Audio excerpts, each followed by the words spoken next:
What's up, guys? I am back in studio with a red face, redder than normal, I guess. Been a hard day's work on the mats, so feeling the effects a little bit. But this is the recap show. I want to go through the madness of the weekend. Submission Kings on Friday, UFC 271 early hours Sunday morning. A lot to unpack, a lot to talk about. I just want to obviously go over Submission Kings. For those of you who watched it, it was from our side a massive success. I think everybody who was on that card showed up, put on a great display from the young guys. Obviously, the massive emerging talent of Yusuf Hansrod, Nico Brits, my boy Rourke Buffet putting on arguably the performance of the night. I think he blew everybody's socks off. The first ever combat jiu-jitsu matchup won by Wade Henderson. I thought it was great. We had a lot of positive feedback about it, and something we're really looking forward to in the future. It was the first of its kind, and it's hard to see how that's going to be accepted in the South African market. So it was something my partner Justin Ferrier really wanted to do, and it worked quite nice. I think we had great opponents, two good names, guys that had faced each other in the EFC before, and they really understood the task and put on a great show. And Wade Henderson proving that he still got it, and then since signing a last minute fight for the EFC, which we'll get into. The ladies quintet, the 8-man, massively entertaining. So many people that stood out. There wasn't like any dull performances. Everybody that was on the card really rocked up and showed up, and we're really appreciative of all the hard work that went in. Obviously, if you watched the show, you would have seen the advert that we've rerun. We're back 01 April with another 8-man super fight, and possibly one more exciting title fight. And the next 8-man will be the under 70, which will be the lightweights. We've got a very exciting pool there. So we're excited about that. We're excited about the way things are shaping up. A lot of positivity. Thank you all for the feedback, the support. It's been really great. It really helps us to keep moving forward with extra enthusiasm. As we find out that people are really enjoying the show, and we're enjoying putting them on. So 01 April, then we're going to take a little break, and we'll be back probably in the middle of the year, hopefully with some big boys. That's the plan for now, but yeah, it's looking good. We really enjoyed the show. Please, if you have any comments if you want to send me silly stuff, please keep it to yourself. Then obviously Sunday morning, the fast turnaround to UFC 271 was the talk of the town. Adesanya versus Whittaker. And obviously there was a bit of controversy in the main event, which I'm going to get into, but just to run through the main card. Bobby Green, Nasrat Haqparast. Obviously I picked Nasrat, sorry, I don't want to lie to anybody. I felt that Nasrat would have had a bit more, but Bobby Green is just such a stud, man. He's so good at shutting guys out. He's fast, massive output, very educated jab. He just really looks apart. Coming off a huge fight against Rafael Fiziev, he looked massively impressive.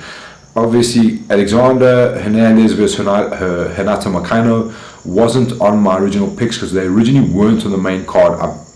I know it's easy to say now, but I probably would have picked Moicano in that one. But it was a great fight. He put on a massive performance, and I think all of a sudden you've got a new lightweight name, cat amongst the pigeons. He's been knocking at the door for some time. Obviously, lightweight is a newer division for him, but he just looks massively impressive. Cannonier versus Brunson. I was so torn between these two, but what I suspected was that Cannonier would have slightly cleaner striking and slight power advantage, if you want to say. But a good fight, and I guess we're going to see Cannonier against Adesanya next. I think that's going to be an exciting matchup, something fresh, something new. But we'll talk about that one when it happens. But a good performance from Jared. The big talk of the time, Derek Lewis versus Tai Tuivasa. I did not see this one coming at all. I thought Derek Lewis would have a power advantage, and you saw that as Derek was touching him. You could see the reaction from Tai. He wasn't comfortable at all, and he was definitely having I don't want to say he wasn't comfortable at all. I suppose that's a little bit unfair, but you could see the effect of Derek Lewis's punches. If I remember, I think Tai was like a little bit wobbly twice. There was a substantial difference, not a substantial, but a noticeable difference in power from Derek Lewis to Tai Tuivasa. But old Tuivasa just got in close, got in dirty, landed a hell of an elbow and a massive win. I think he was ranked at like maybe it was like 9-3 or something like that in the rankings. And Tai Tuivasa all of a sudden, I think by today, should be finding himself in the top 5 of the heavyweight division. Something I read quite interesting, Tai referred to being Mark Hunt's punching bag for many years. I think those kind of dealing with those kind of training partners really paid dividends for him in this one. He looked great, and again, this is a career-changing win for him. Derek Lewis has fought for the title. He has the highest knockout ratio in the UFC.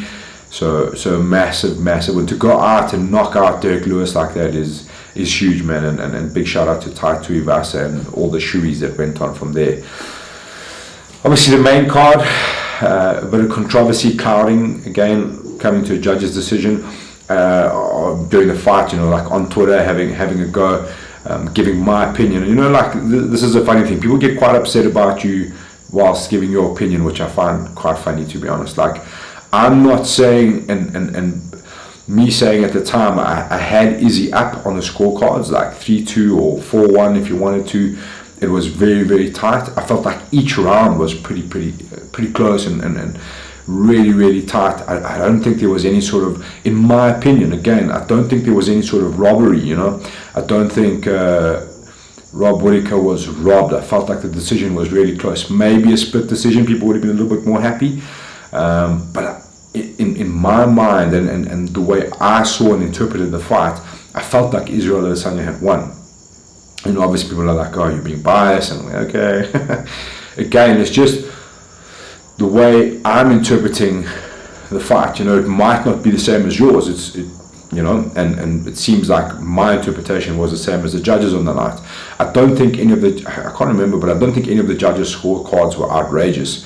There might have been one where maybe they gave like Izzy 4 rounds to 1 or something like that. Rob Whittaker definitely won rounds. The rounds were definitely super tight. I feel like a unanimous decision in that kind of fight doesn't really do the fight justice. It doesn't really do the work that Rob Whittaker put in justice. I felt like it was super tight, and the rounds were razor thin. It was small margins, perhaps, that were winning the rounds. I will say this though, it wasn't the most exciting title fight you've ever seen. It was it was like a thriller, it was on the edge of your seat, like waiting for something dramatic to happen, and for me, it felt like that just never came. I think, and I did say this in the build-up, I feel like rematches of this kind of stake always kind of go this way, especially with Israel Adesanya. We kind of saw the same with Marvin Vettori, where it was a bit more of a shutout against Marvin, but it wasn't anything too exciting, And it kind of seems like Adesanya's taken that stance, and he kind of says it, I'm the champion, come and get it, which is fine. But like, if you want to leave this legacy of the greatest fighter of all time or the greatest middleweight of all time, like, I feel like those kind of what would you say? Those kind of names and those sort of connotations to you as a fighter go down to your fighting character as well, not just a win record or a win ratio. I feel like Adesanya needs to, and it's hard to say, needs to take a little bit more risks in these kind of big fights. He kind of sits back and lets you come to him. And one of the tweets I find quite funny, like, yeah, he won another fight by leg kicks, which isn't entirely true. But you kind of get the frustration. We're so used to Israel being this prolific striker and pulling off these massive feats of striking endeavors. We want to see highlight reels from this guy who's supposed to be the pinnacle of striking in the sport.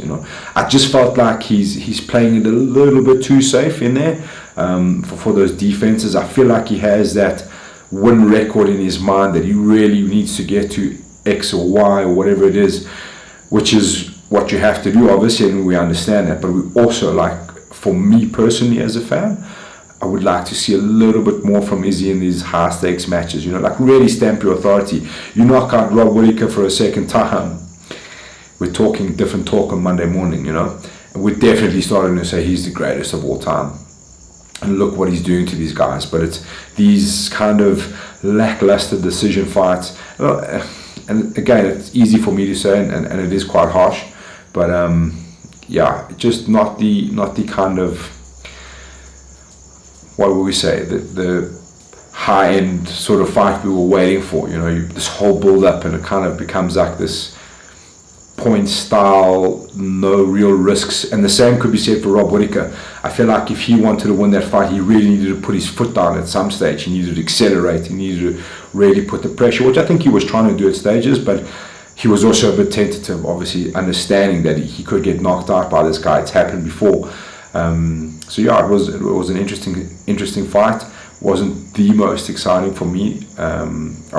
That being said, obviously coming off like Tai Tuivasa's massive knockout over Derek Lewis, it's you go like quite high, and then you got to get like focused in on what's happening. You know, it's a very technical sort of back and forth fight, but a great event nonetheless. Yeah, and congratulations to Izzy. I guess he's really starting to separate himself from the pack now. It's been interesting to see where he goes from here.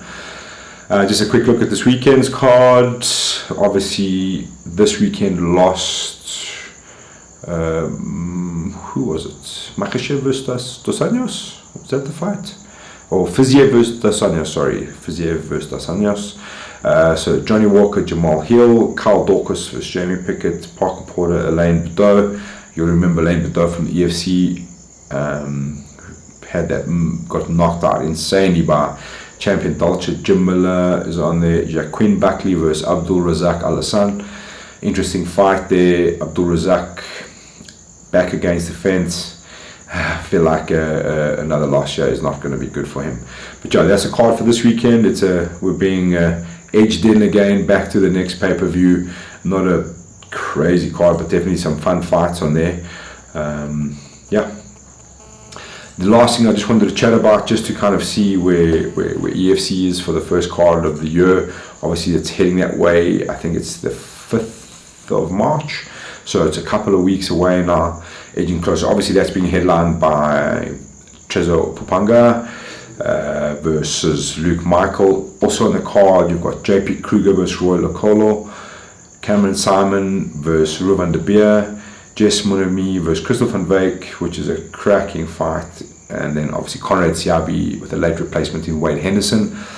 Simos versus Harvey, Mbui versus Cunningham, who's from the UK, I believe. Plakis versus Fafetwama, and Bandu versus Hlongwa. And that's the first card that's been set for now. Obviously, hopefully no more changes. Yeah, I'll get into the card. I just wanted to give a bit of a update on what's been happening. Obviously, Gordon Ruttman pulled out with a bit of an injury. Apparently had a couple of injuries to his camp. I just feel like, you know, it's never nice when somebody gets injured. I just feel like if you're coming so far, and I mean, he spoke about losing 16 kilos in a camp. I just feel like you're not, as an athlete, you're not giving yourself the best chance by having to do so much work just to get ready in a camp. You know, if you lost 16 kilos to come down to middleweight, whatever, or light heavyweight, whatever they were going to fight at, it means that his starting point was really, really high. And you know, unfortunately, an injury is going to be a risk if you're starting from so far out, trying to come back all the way in. But yeah, I'm very glad Conrad Siabi has an opponent versus Wade Henderson. It's an interesting matchup, and nice to see Cameron Simon back in there. And we'll get into the rest of the card. That's it from me for today. Thank you for tuning in. As always, check us out on YouTube. Hit subscribe, hit like. If you haven't seen Submission Kings, it will be up on YouTube for eternity. Go and check it out. It was a great event, massive step for grappling in the country, especially from the pro division's point of view. Yeah, feedback always welcome. Chat to you soon. Peace.